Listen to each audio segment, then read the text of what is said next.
যুক্তরাষ্ট্র ইরানের পারমাণবিক স্থাপনাগুলোর উপর হামলা চালালে কঠোর প্রতিশোধ নেওয়ার হুঁশিয়ারি দিয়েছেন দেশটির সশস্ত্র বাহিনীর প্রধান মেজর জেনারেল আমির হাতেমি।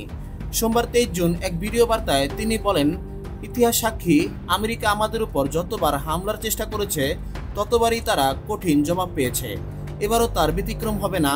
আমরা লড়ব, শহীদ হয়েছি বহুবার, তবু শক্তি ও সাহসে কখনো পিছু পা হব না। তিনি আরও বলেন, আমেরিকা প্রতিশোধের দরজা খুলে দিয়েছে আর আমরা তা বন্ধ করব না। ইরানের সশস্ত্র বাহিনীর কেন্দ্রীয় কমান্ডের মুখপাত্র ইব্রাহিম জোলফাকারিও কঠোর জবাবে ইঙ্গিত দিয়ে বলেন, ট্রাম্প যুদ্ধ শুরু করলেও তা শেষ করব আমরাই। আমাদের প্রতিক্রিয়া হবে শক্তিশালী এবং নির্ভুলভাবে লক্ষ্যবস্তুতে আঘাত হানা।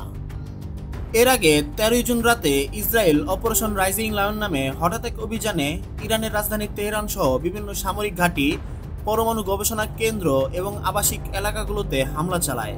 এতে ইরানের শীর্ষ সামরিক কর্মকর্তা মেজর জেনারেল মোহাম্মদ বাঘেরি, আইআরজিসি প্রধান হোসেন সালামি, খতমাল আনবিয়া সদর দপ্তরের কমান্ডার গোলাম আলী রশিদ সহ 10 জন পরমাণু বিজ্ঞানী এবং মোট 400 জনেরও বেশি মানুষ নিহত হন।